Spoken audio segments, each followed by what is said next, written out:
Olá, bem-vindo à educação continuada da Operação Delegada, uma atividade de atendimento pré-hospitalar conjunta entre o SAMU de São Paulo e o Corpo de Bombeiros de São Paulo.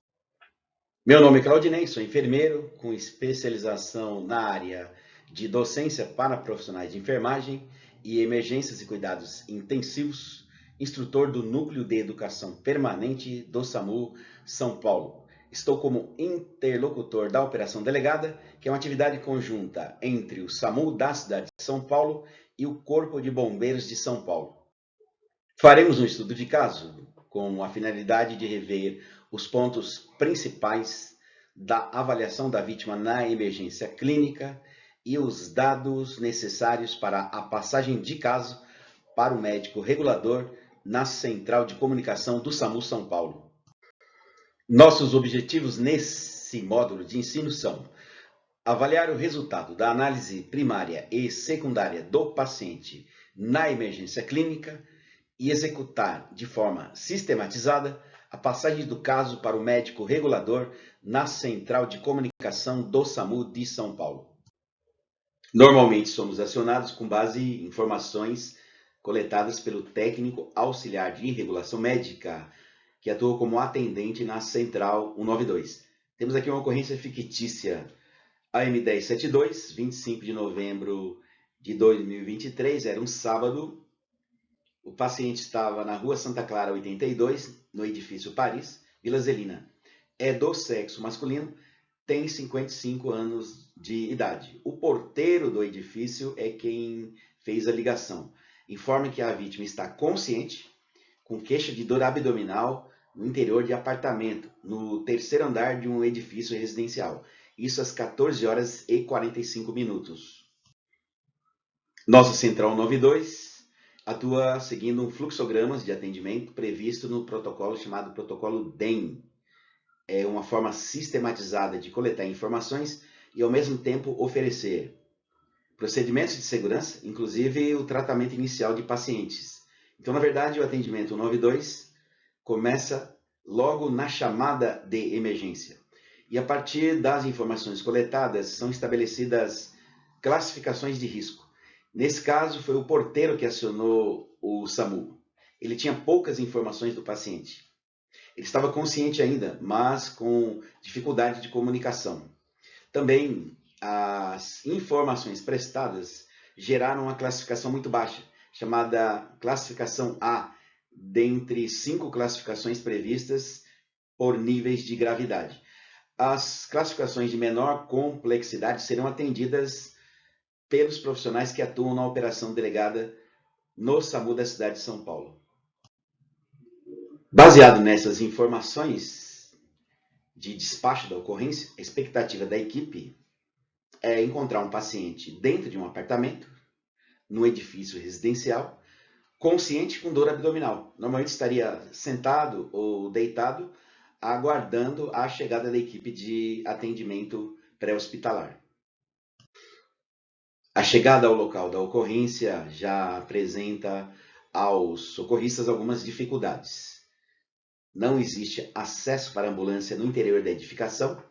A vítima está localizada no terceiro andar de um edifício sem elevador, o que significa que a ambulância ficará distante do local da ocorrência, o que exige da equipe uma estratégia tanto para acesso ao apartamento quanto para o deslocamento de equipamentos para o atendimento. Em razão dessas dificuldades, o líder da equipe levou consigo o desfibrilador externo automático, a bolsa de suporte básico, enquanto que o auxiliar, o sistema de oxigênio portátil e o aspirador portátil, cabendo ao condutor levar a prancha longa e um colchonete. Nós veremos depois por que essa estratégia de levar um colchonete para uso sobre a prancha longa, especialmente em pacientes de emergência clínica. Equipe recebida na cena pela esposa, que em prantos já se encontrava no local, e informava que o paciente havia perdido a consciência cerca de 10 minutos antes da chegada da equipe.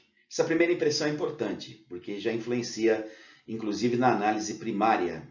Antes de tocar no paciente, Já observe, a abertura ocular é espontânea, existem movimentos ativos de membros superiores e inferiores.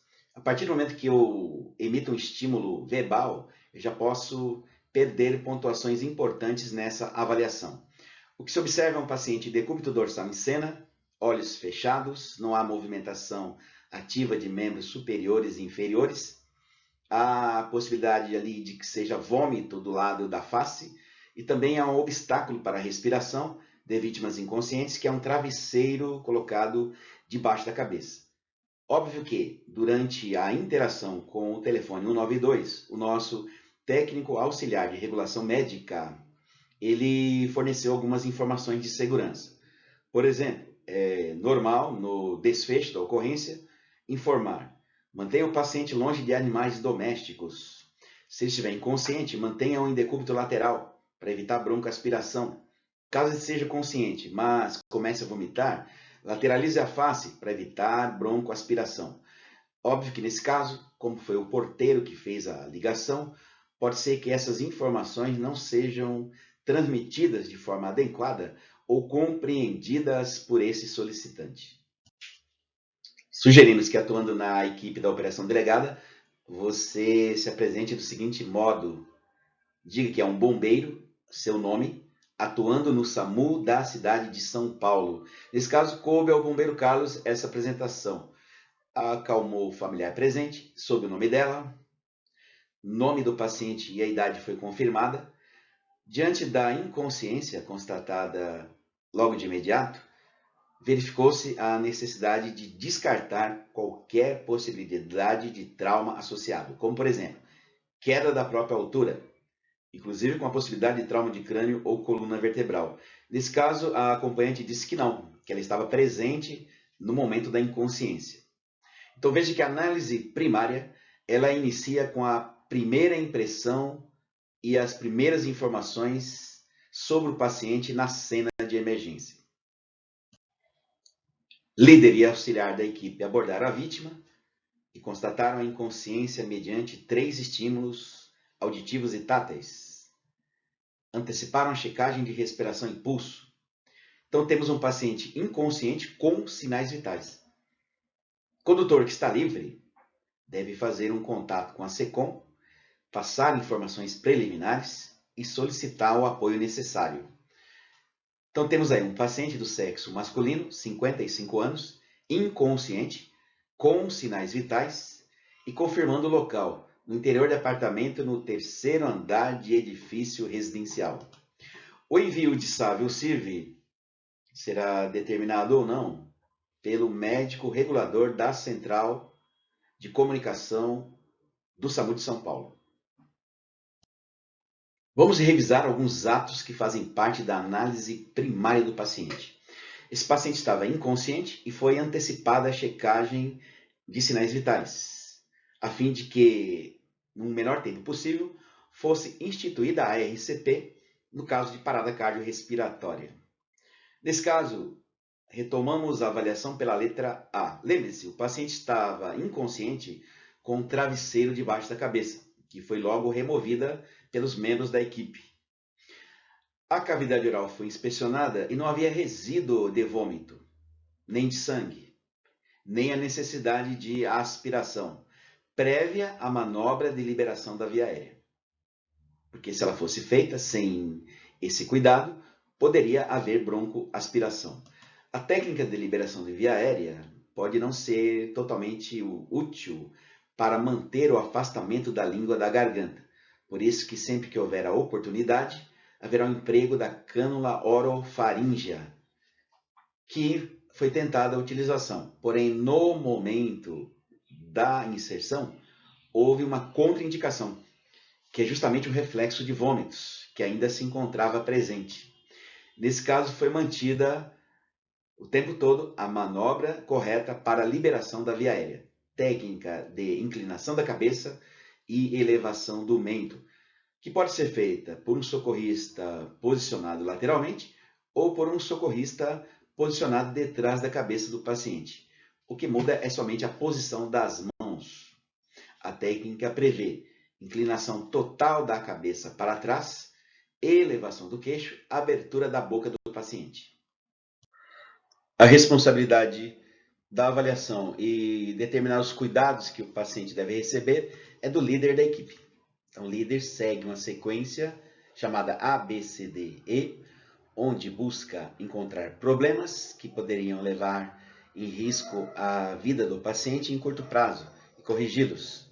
Enquanto o líder da equipe e o auxiliar estão empenhados nessa avaliação e tratamento, o condutor ele pode preparar o sistema de oxigênio portátil, instalar o oxímetro de pulso, aferir a pressão arterial, ou seja, as ações elas podem ser simultâneas.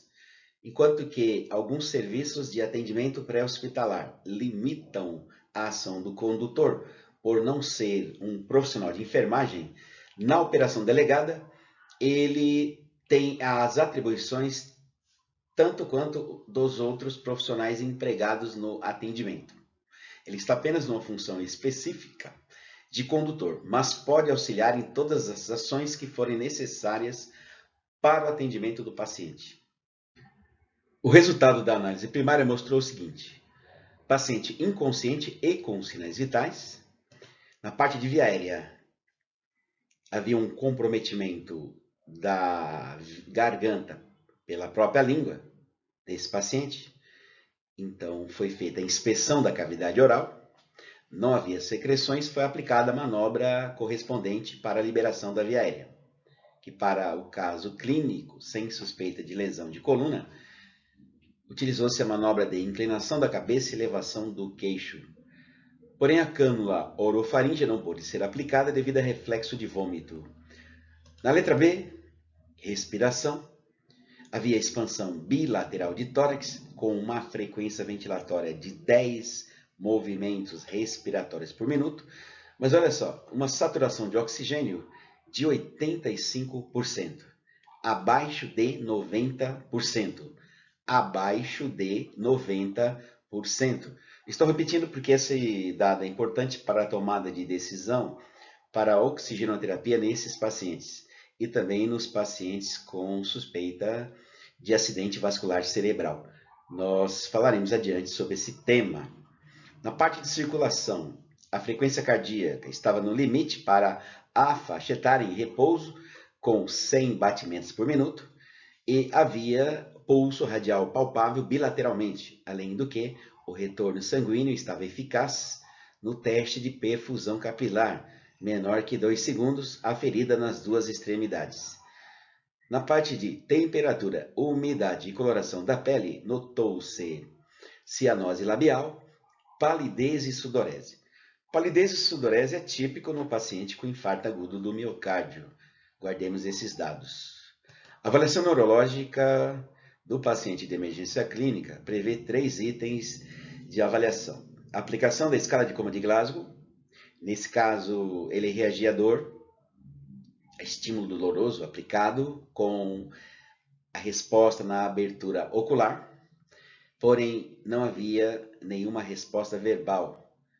No estímulo doloroso, relativo à melhor resposta motora, ele afastava o estímulo, portanto, uma nota parcial. Abertura ocular 2, melhor resposta verbal 1, melhor resposta motora 5, totalizando 8 pontos. 8 pontos é um indicativo de um paciente crítico grave, que muitas vezes será tomada a decisão até de intubação precoce, pelo suporte avançado de vida, quando presente na cena.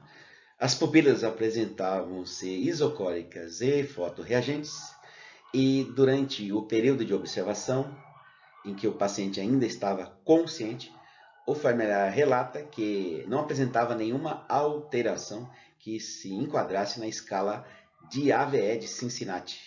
Nessa escala, verificamos problemas de paralisia facial, compreensão de fala ou dificuldade na fala, bem como déficit neurológico de um lado inteiro do corpo, como perda de força muscular, perda de movimento ou alteração de sensibilidade em braços e pernas de um lado só do corpo. Era negativo para a escala de AVE de Cincinnati. Foi necessário realizar o exame abdominal dirigido para a queixa principal desse paciente. A análise secundária de um paciente crítico, ela pode ser feita enquanto se aguarda um suporte avançado no local ou durante o transporte desse paciente já embarcado dentro da ambulância. Nesse caso, foi dado ênfase ao exame físico dirigido para a queixa principal do paciente, que era a dor abdominal. Efetuada inspeção visual, sem indicação de trauma, um abdômen indolor, a palpação e a descompressão. Temos como sinais vitais a frequência ventilatória 10 vezes por minuto, uma saturação de oxigênio de 85%, uma frequência cardíaca de 100 por minuto e uma pressão arterial de 84 por 57. No atendimento a um paciente clínico, a avaliação subjetiva chamada SAMPLE é uma das mais importantes. Vai revelar uma série de informações que serão úteis tanto para determinar o tipo de emergência local, quanto na passagem de caso para o médico regulador e na transição de cuidados no ambiente hospitalar. Nesse caso, a esposa trouxe as seguintes informações. O paciente estava com dor abdominal e nas costas, em forma de queimação e ardor, antes de se tornar inconsciente. Esse desconforto nas costas poderiam ter mudado todo o rumo do atendimento, caso o porteiro tivesse indicado esse sintoma. O paciente apresenta sudorese, palidez, náuseas e vômitos. Na parte de alergia, alérgico ao ácido acetil salicílico, guarde bem essa informação, que ela será útil na avaliação do atendimento de apoio de CIV logo a seguir. Farei algumas observações. Medicamentos em uso, prescritos ou não. Paciente hipertenso, com hipertensão arterial sistêmica, com uso de losartana potássica 50 mg, amlodipino 5 mg. Fazer uso de diclofenaco sódico 50 mg por conta própria devido a uma lesão muscular. Problemas de saúde, fatores de riscos cardiovasculares. Hipertenso, mas não segue tratamento, esquece de tomar as medicações, disse a esposa. Tabagista há mais de 30 anos. E olha só, uma internação anterior, onde nos exames houve comprovação de uma obstrução arterial. Porém, ele não seguiu o tratamento, não continuou com a assistência médica. Nas últimas 2 horas, na verdade, nas últimas 3 horas, ele tentou comer, mas estava enjoado, com náusea e depois, inclusive, apresentou vômitos. Em que ambiente ele estava? Quais os eventos que antecederam o início dos sinais e sintomas?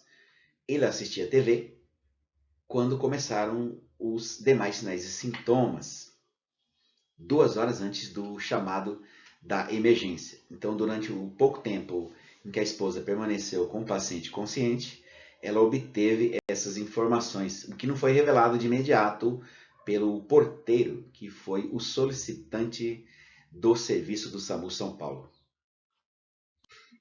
Olha só que interessante. O nosso sistema de atendimento 92 utiliza um protocolo chamado protocolo DEM, onde o nosso técnico auxiliar de regulação médica, ele segue um procedimento padronizado com perguntas-chave, e a partir do momento em que essas perguntas são respondidas, outros fluxogramas são abertos. Isso determina a criticidade do atendimento, mas também já oferece ao paciente ou ao solicitante informações importantes como informações de segurança e de primeiros socorros. Aqui traz um dado importante que eu vou destacar com relação aos sintomas de ataque cardíaco. Os despachadores do serviço de emergência podem inicialmente receber queixas não especificadas em caso de ataque cardíaco, em razão do paciente negar ou o solicitante estar confuso. Os seguintes sintomas poderão não ser reconhecidos como um ataque cardíaco: aperto, compressão desconfortável, dor contínua, dor, desconforto no peito, não mais presente no momento da solicitação, dormência, peso, pressão, sensação de aperto. Enquanto esses sintomas são mais comuns no peito, podem também, ou somente, estar presentes no braço, queixo, pescoço, ou na parte superior das costas. Esses sintomas devem ser considerados equivalente a dor no peito e tratados com o protocolo 10, que é um protocolo específico para emergência cardiológica. Então veja que o sintoma dor na parte superior das costas ou dor na parte superior do abdômen também poderia ter mudado totalmente o rumo do atendimento dessa emergência.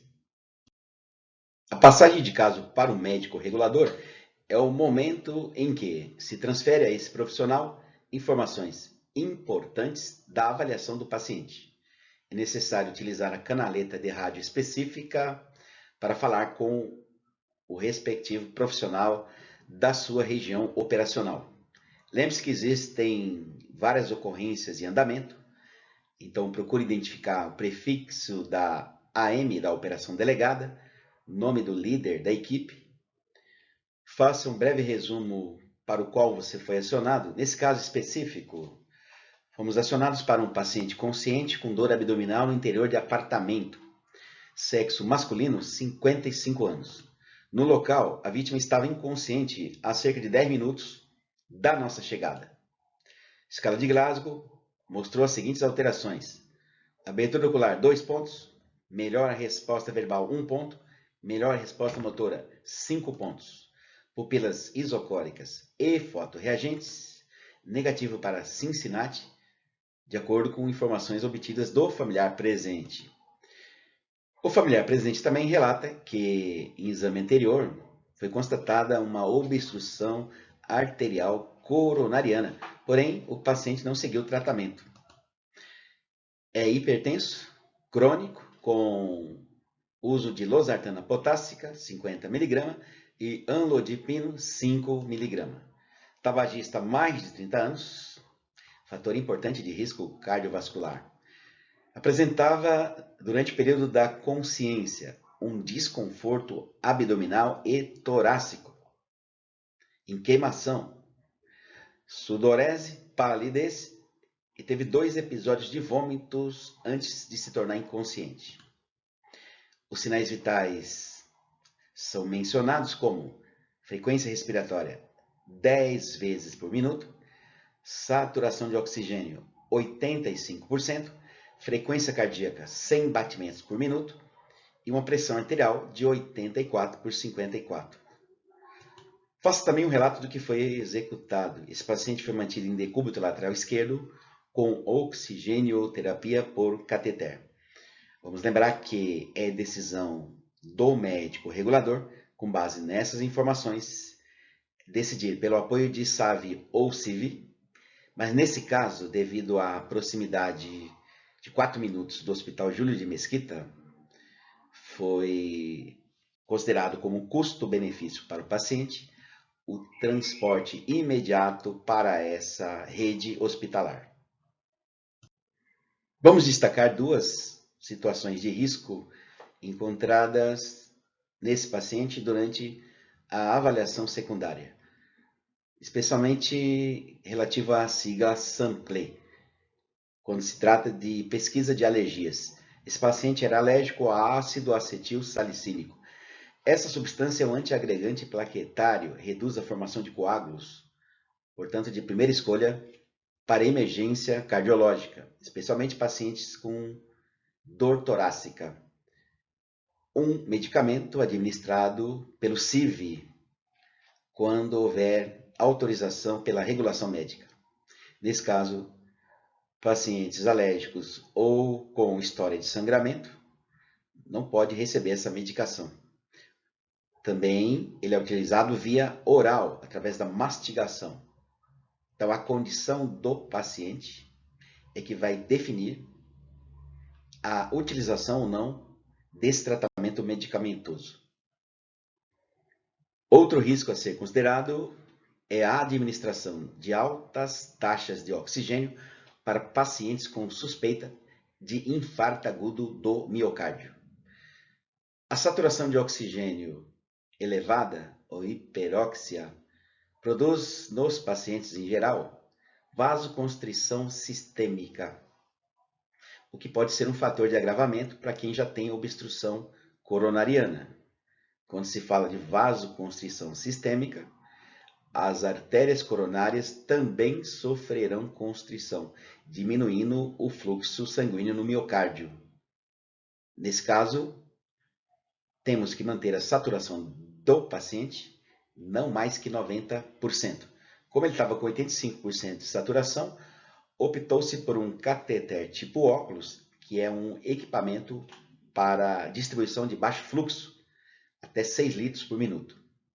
Compete ao socorrista fazer essas observações e manter o monitoramento do paciente, permitindo que ele saia da hipóxia, porém a saturação dele não supere a 90%. Dentro da estratégia de transporte desse paciente, o condutor ele conseguiu auxílio de funcionários e moradores do prédio para a descida do paciente sobre prancha longa até a ambulância, já que não tinha elevador, e mesmo se tivesse, haveria dificuldades em transportá-lo em decúbito lateral. Ele foi colocado em decúbito lateral esquerdo na prancha longa revestida pelo colchonete. É importante citar que não há justificativa para que um paciente clínico seja transportado sobre uma superfície rígida. Poderíamos, eventualmente, utilizar cobertores ou edredom da própria residência, que depois seria devolvido ao acompanhante. Então, sempre preveja o conforto desses pacientes, evitando dor e até o início de lesões por pressão excessiva na pele e vasos sanguíneos. Vamos ver algumas justificativas para o transporte de uma vítima inconsciente de emergência clínica em decúbito lateral dentro de uma ambulância. Como é um paciente que apresenta reflexo de vômito e está inconsciente, não pode ser utilizada a cânula orofaríngea, que daria uma manutenção do afastamento da língua da cavidade oral. Ao colocá-la em decúbito lateral e inclinarmos a cabeça para trás com técnica adequada, teremos o afastamento da língua e melhor passagem de ar, liberação das vias aéreas. Em caso de vômito, o risco de broncoaspiração já diminui bastante. O detalhe é que, ao colocar em decúbito lateral esquerdo, o rosto vai ficar voltado para o centro da ambulância, com acesso tanto do socorrista posicionado de trás da cabeça, quanto do socorrista posicionado lateralmente, o que permite um monitoramento constante dos sinais vitais, já que pode evoluir para a parada cardiorrespiratória. Como ele está sob prancha rígida e não sobre o colchonete exclusivamente, ele estará numa superfície que, bastando remover o colchonete, será adequada para a manutenção da RCP, superfície, portanto, rígida e plana. Prevendo essa intercorrência durante o transporte, é importante que o líder da equipe já tenha uma estratégia. Por exemplo, manter um BMV, que é um AMBU ou ressuscitador manual, e um DEA disponíveis, utilizando quando for necessário, obviamente. Qualquer intercorrência durante o transporte, o condutor deve comunicar à central de comunicação, verificar a possibilidade de envio de SAVE ou a continuidade para o ambiente hospitalar. Então, essas estratégias permitem esses benefícios para o paciente numa situação que ela está inconsciente, mas com sinais vitais. Pontos importantes desse estudo de caso. Necessidade de um planejamento da assistência a caminho da ocorrência, com base em informações prévias colhidas durante o despacho. Uma estratégia de atendimento no local para que seja rápido e eficiente. A avaliação do paciente clínico, baseada na análise primária e secundária. A passagem sistematizada de caso para o médico regulador da central de comunicação, a abordagem ou tratamento de acordo com a condição clínica encontrada, a responsabilidade por um transporte seguro e monitorado, com vistas a eventuais intercorrências, a transição dos cuidados no hospital, onde será feita a passagem do caso para a equipe de saúde local, os registros e relatórios específicos da atividade delegada e a preparação para a nova ocorrência, com reposição utilização de equipamentos e medidas de biossegurança. Esperamos que esse trabalho, esse estudo de caso, possa revelar para você algumas informações importantes, não só quanto ao despacho para a ocorrência, ao atendimento local, à avaliação do paciente e principalmente o cuidado humanizado na nossa assistência, prevendo que nós somos o único plano de saúde que atende todos os planos de saúde de todos os pacientes. Nós não fazemos distinção alguma de raça, cor, religião, status social. Estamos para servir a população. Não importa a cor da farda que você veste, o paciente ele espera apoio, ele vê em você a salvação. Muito obrigado pela sua atenção. Até um próximo módulo.